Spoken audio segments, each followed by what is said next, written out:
Hello, today's Bible study comes from the book of 2 Corinthians, chapter 7, and we're reading verses 4 through 7. And it says, "Great is my boldness of speech toward you, great is my glorying of you. I am filled with comfort, I am exceeding joyful in all our tribulation. For when we were come into Macedonia, our flesh had no rest, but we were troubled on every side.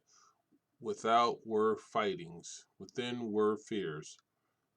Nevertheless, God, that comforteth those that are cast down, comforted us by the coming of Titus, and not by his coming only, but by the consolation wherewith he was comforted in you, when he told us your earnest desire, your mourning, your fervent mind toward me, so that I rejoice the more."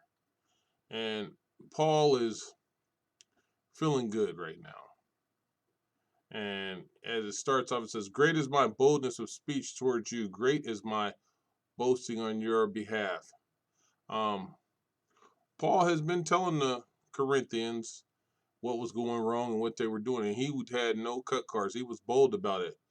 But Paul also was bold about boasting on what they did well and what they did good. And he says, "I am filled with comfort. I am exceedingly joyful in all our tribulation. When he told us of your earnest desire, your zeal for me, so that I rejoice even more." And Paul is saying, yeah, I had some problems and some situations that I face, um, internally and externally. He still had joy. Remember, we said we should find joy in our suffering.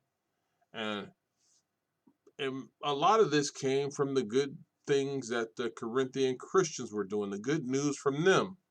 And I am exceedingly joyful in our tribulation. Um, he was just ecstatic. And why wouldn't he be? And then he says when he addresses the coming of Titus, if you remember a couple chapters back, he was talking about Titus, and this is where Paul picks up and starts speaking about Titus again.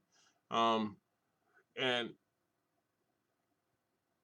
this was something that he was looking forward to, the coming of Titus. He was speaking about it, and he was joyful about this also. And then he says, "Our flesh had no rest, but we were troubled on every side."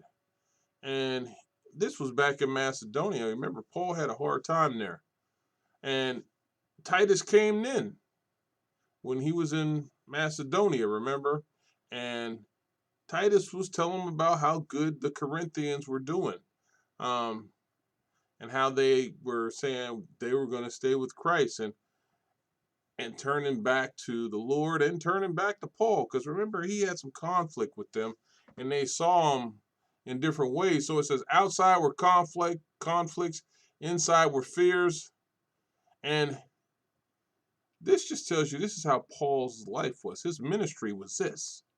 He had these situations on a regular time.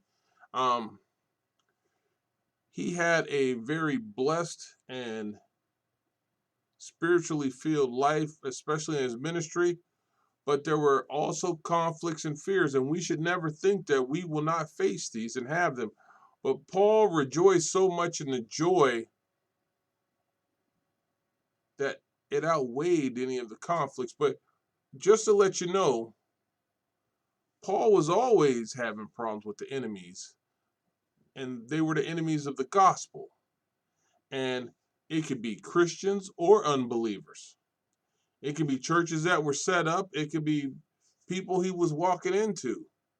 And then he had problems internally because Paul had some anxiousness about him, about the ministry.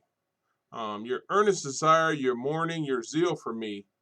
Um, and Paul remembers that Titus had told him that they hadn't left him completely.